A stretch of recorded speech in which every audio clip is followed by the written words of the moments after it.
you are feeling stressed out, overwhelmed, anxious, you find that you're procrastinating, you can't make decisions, you can't move forward, you feel stuck, I bet that too much choice is playing a role. We have to make decisions on everything these days. Studies suggest that we're making over 35,000 choices a day. Other research says that we make over 220 choices a day on food alone. It's overwhelming. And one thing we really have to understand is that every time you're making a choice, it's taking up some of your cognitive capacity. You may have heard me talk in previous podcasts or in previous videos about something called micro-stress doses. Right? These are little hits of stress that in isolation we can deal with just fine. But when those doses go on top of one another, they build up, they mount up, they get us closer to our own personal stress threshold. And when we get to our threshold, that's when things go wrong. That's when we fall out with a work colleague. We have a row with our partner. Our back goes into spasm. Our neck starts to ache. And we often think it was the last thing that we did that was the problem. But it usually wasn't. It was the build-up of these micro-stress doses throughout the day. Every time you make a choice that doesn't matter, that's a micro-stress dose. You're getting yourself closer and closer to that personal stress threshold where things start to go wrong. And a simple way of keeping you away from that stress threshold is to make less choices, especially on the things that don't matter. You know, President Barack Obama, Mark Zuckerberg, these guys are famous people who are well known for wearing the same thing every single day so they can save their cognitive capacity for decisions that matter. Eliminating choice from your life will have so many benefits. You make better decisions when you don't have to choose on everything. There was some more research showing that for food companies, if they offer 28 flavors of a food product compared to 5 or under, sales go down. When they offer just 3, 4, or 5 flavors, sales go through the roof. Because if you've got choice, if you've got infinite choice, you're always wondering, did I make the right one? Would that other choice have been better? And often you then procrastinate and end up doing nothing. I mean, I can't tell you the amount of times in the past when my wife and I, on a Saturday evening, once our children were in bed, would sit down on the sofa, put on Netflix with a view to watching something. The amount of times. An hour later, we still can't decide because of all the choice. Our moods are a little bit off and we decide to forget it. Too much choice, especially today, it is real. I'm not saying never choose. I'm saying choose when it matters. Look, I'm a doctor. So people's health is something that's very, very important to me. Now let's take something like, exercise. We know that moving our bodies more is better for us. It's better for our physical health. And many people now realize it's very good for our mental well-being as well. But what often happens, and I've seen this with so many patients over the years, what often happens is this. Let's say people are online. Let's say they're on Instagram. And they follow someone who says that yoga is amazing. They follow someone else who says Pilates is amazing. They follow someone else who says, I run and do 5Ks each week. Someone else does strength training. And it's overwhelming. They're like, yeah, God, that yoga sounds good. Pilates sounds good. Running sounds good. Walking sounds good. Strength training sounds good.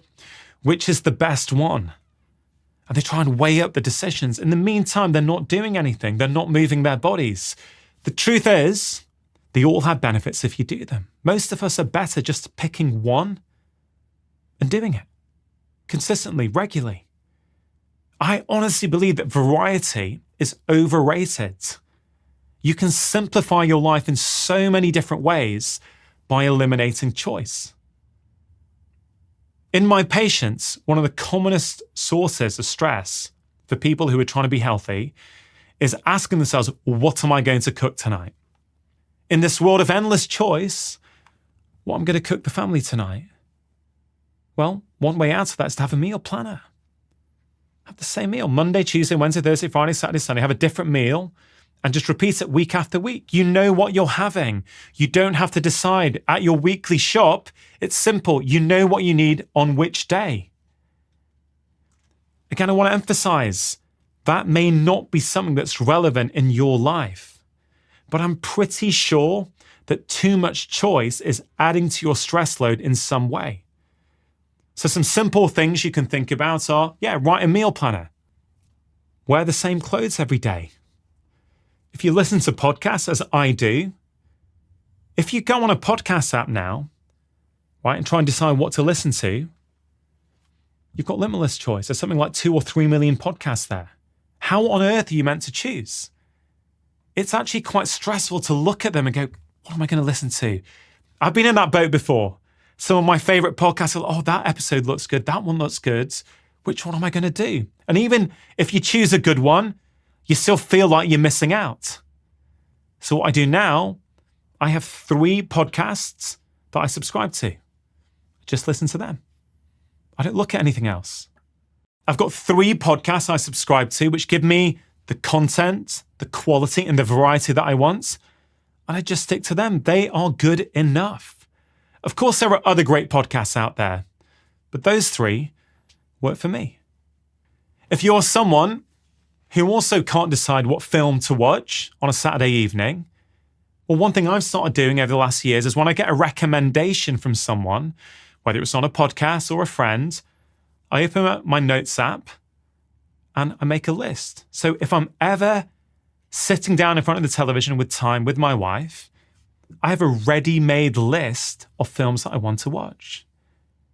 Now, these things, they sound really, really simple, but they are very, very effective. They simplify your life in so many different ways.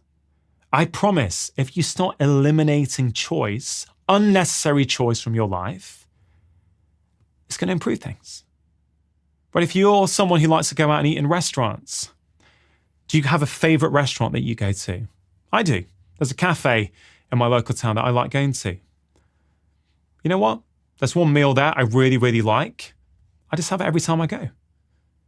Now, you may be someone who really values variety in your food. Okay, fine. That may not be the right choice for you, but for me, it is. For me, I don't even look. I go there, I say hi to the staff. I say, just the usual, please. Are you tired of waking up exhausted even when you've technically had enough sleep? Do you feel like you're constantly doing everything right, yet you still feel stuck? You're not broken, you're just running the wrong habits. I've taken everything I've learnt from helping thousands of patients and boiled it down into 5 tiny daily habits that can transform your life in just 30 days. No overwhelm, no pressure, just small shifts that reset your energy, mood, and mind. If you're ready to stop surviving and start feeling like yourself again, download my free guides now. Just click on the first link in the description box below or scan the QR code on screen. You've got absolutely nothing to lose except the version of you that's been running on empty for far too long. If you're someone who drinks wine, let's say, and you go to a restaurant, do you spend ages trying to decide which one of these wines shall I have? Well, if you're a wine connoisseur and that matters to you, that may be a choice that matters. If you're not, and you just like the odd glass of red wine, maybe you make a rule. I always choose the second cheapest bottle on the menu.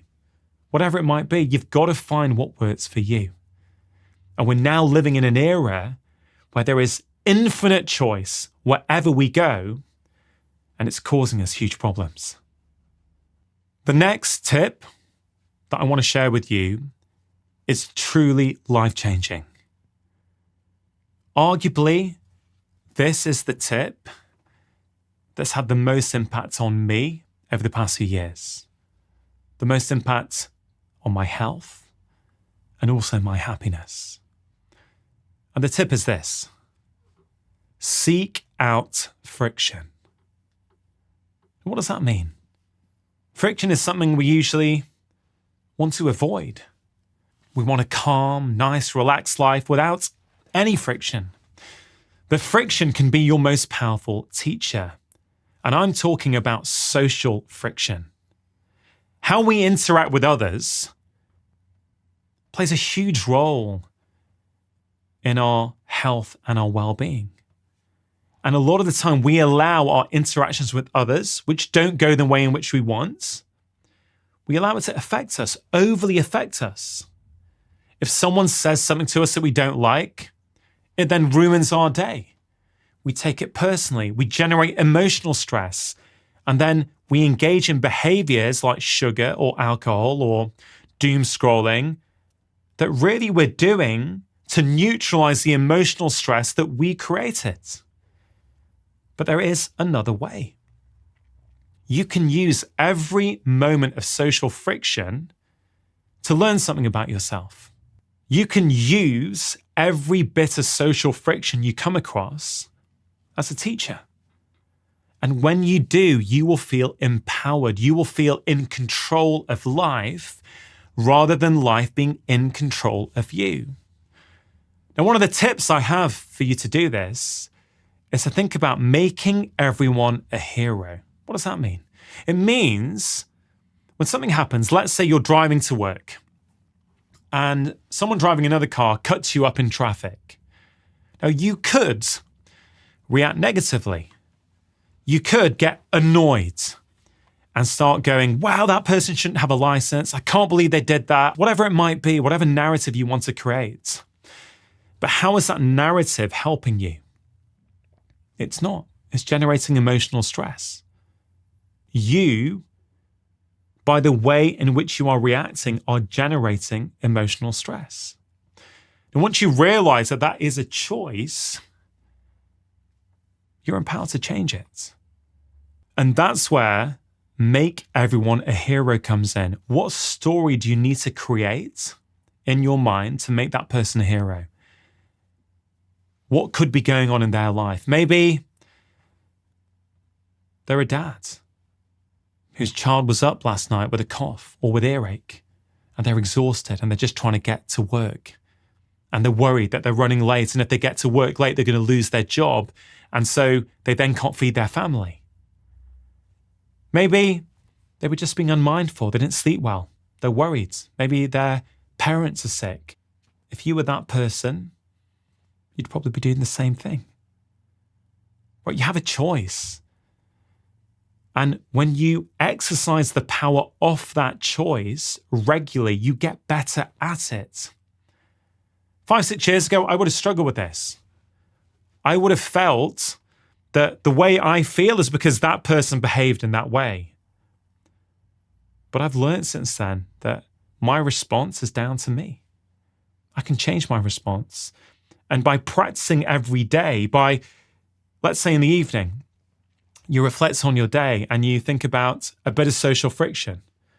What happened today where I got a bit annoyed? What might have been going on in their life? How might I be able to make that person a hero? It sounds simple, but it's very, very effective. If you think it's going to be hard, try it. It's honestly not as hard as you think. Sure, in the moment, you may find it difficult. You may be in your car getting frustrated. Fine. We're all human.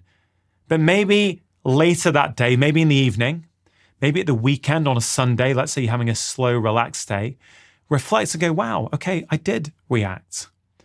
I did generate emotional stress. I did have an extra glass of wine that evening because of that. How might I change that?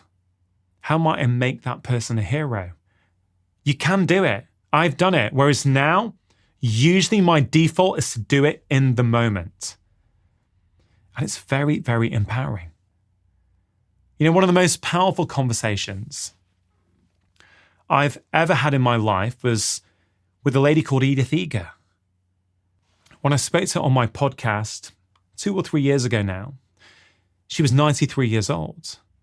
When she was 16, she was getting on with her life. She was at home with her parents and her sister. She grew up in Eastern Europe. They got a knock on the door and they were put on a train to Auschwitz concentration camp. Within 2 hours of getting there, both of her parents were murdered. And later that day, because she was a dancer, she was asked to dance for the senior prison guards. Now, there's so many things about that conversation I remember. But the first thing was that she said to me, Dr. Chatterjee, I never forgot the last thing my mother said to me. She said, Edie, nobody can ever take from you the contents that you put inside your mind. So she said to me, when I was dancing in Auschwitz, I wasn't in Auschwitz. In my mind, I was in Budapest Opera House. I had a beautiful dress on. There was an orchestra playing. There was a full house. In the hell of Auschwitz, she managed to reframe things in her mind. She chose a story that empowered her. Now, that's pretty incredible. When she said that to me, I hadn't heard anything like that. Then she said to me, when I was in Auschwitz, Dr. Chatterjee, I started to see the prison officers as the prisoners. They weren't living their life. In their minds, they weren't free. In my mind, I was free. It was really, really powerful. And one of the final things she said to me, I have never forgotten. I pretty much think about it every single day. She said, Dr. Chatterjee, I have lived in Auschwitz, and I can tell you, the greatest prison you will ever live inside is the prison you create inside your own mind. That's what we all do. We go around the world. We get on with our lives and someone maybe at the coffee shop steps in front of us in the queue. They probably had never even seen us. It was an accident.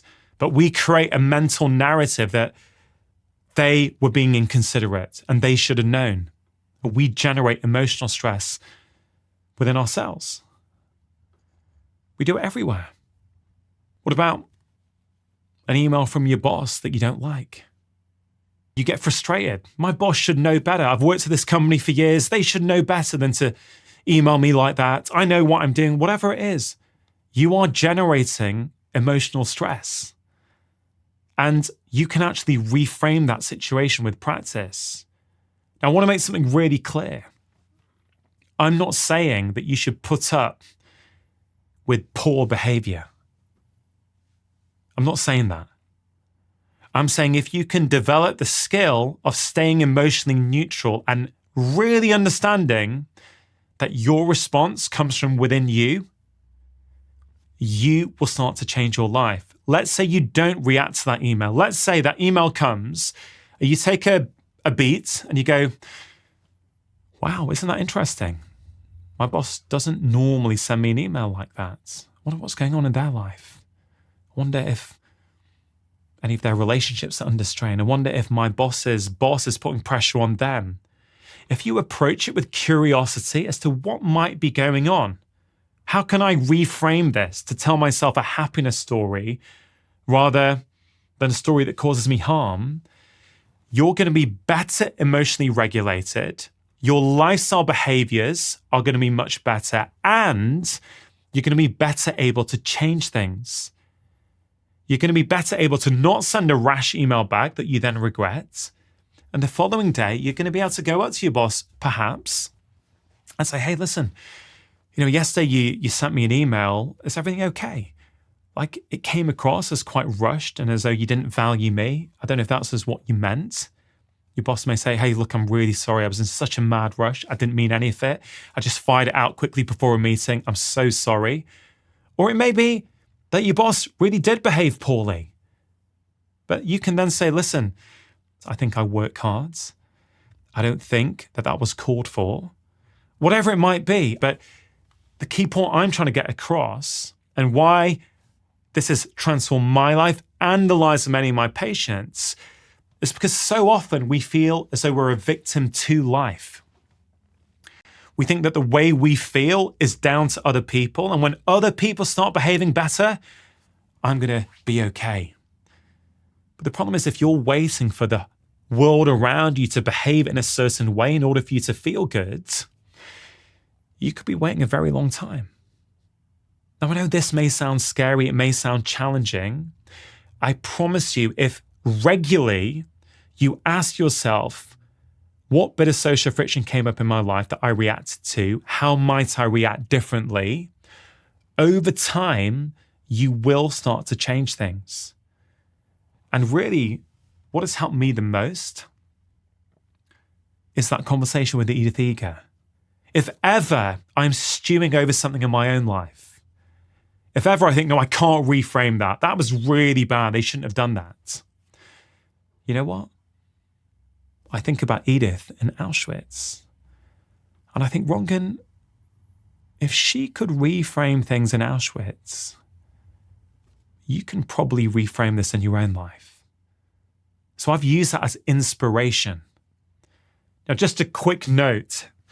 I understand that many people have got really tough lives, and there's a lot of toxic behavior out there. This whole idea about reframing things to help you, I'm not really talking about serious traumatic events such as domestic violence. I just want to make that really, really clear. I'm generally talking about the things that come up in day-to-day life that we allow to affect our inner well-being and our emotional states. And if you can master this, even if you get 10% better at this than you currently are, you will start to feel much more in control of your life. That in turn is going to help your health and your happiness. The final tip I want to share is talk to strangers. We know that the quality of our relationships is important with our friends, with our family, with our loved ones. Those close, intimate relationships, yes, are a very, very important predictor for our health and our well-being. But it's not just the relationship we have with the people close to us. It's also the relationship we have with that wider social world. We're all part of this big, broad human family, and sometimes we forget that. Psychologists have found that we have a network within our brain called the sociometer. And what's the job of the sociometer? It's to constantly scan our social world for threats. So if we're not getting positive social feedback from our social world, we can feel anxious, we can feel afraid, our self-esteem starts to go down. But when we get positive social feedback from the world around us, a smile from the person we walk past, a thank you from the barista in the coffee shop, a nice word you exchange with the supermarket attendant, whatever it might be, when you get those positive signals in your social environment, that sends a message to your sociometer in your brain that everything's okay. You feel content and in control. There was this really great study I remember reading in 2021 by the psychologists Paul Van Lang and Simon Columbus, and they found that positive interactions with strangers help us serve basic needs such as feeling connected, appreciated, along perhaps with the realization of personal growth in ourselves.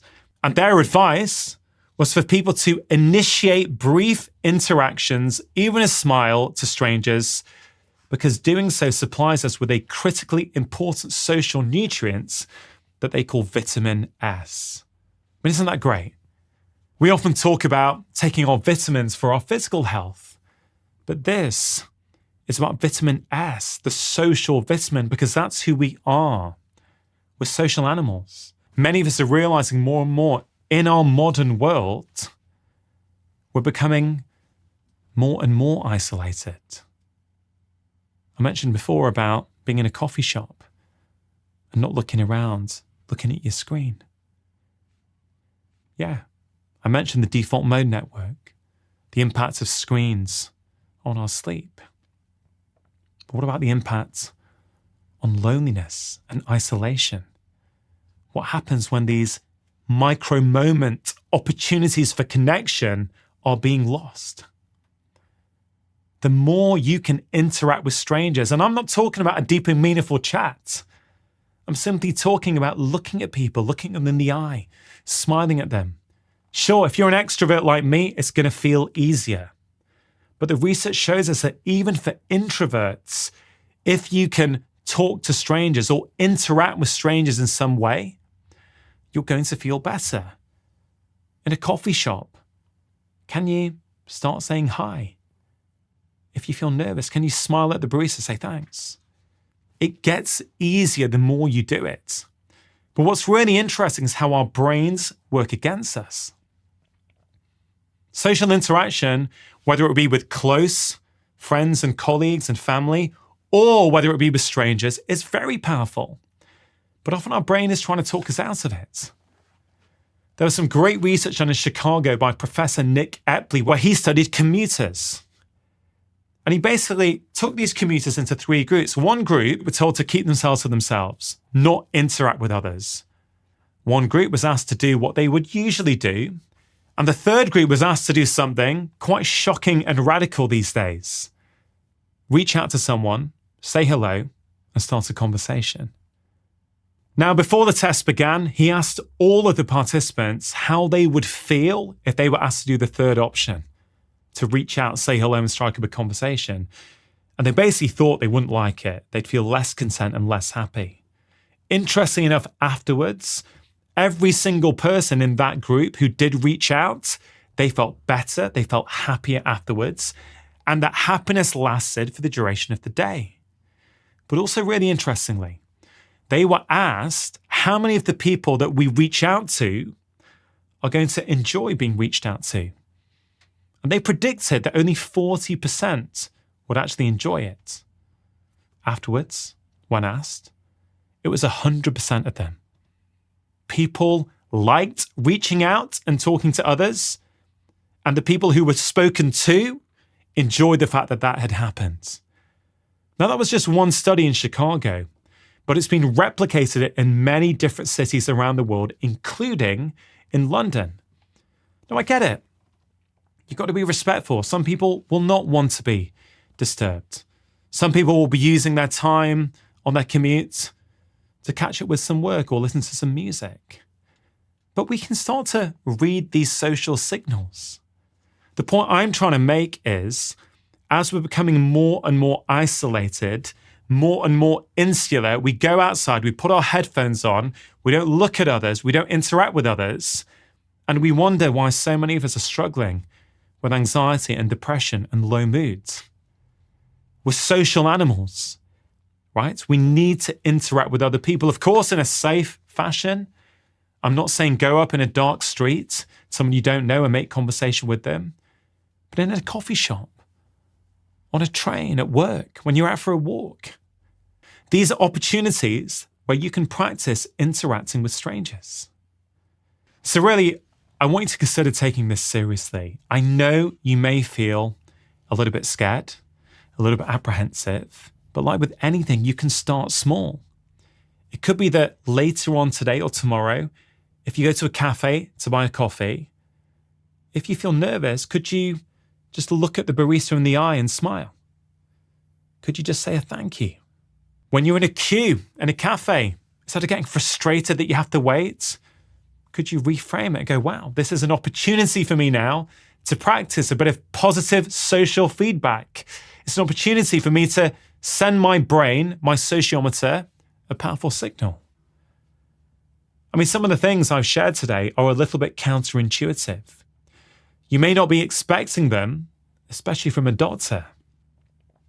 But I found these tips are incredibly powerful. I figured out over 2 decades of medical practice that these are the tips and techniques that really move the needle. These are the bits of advice that help people feel better about themselves and then help them make better decisions, which in turn improves their health and happiness.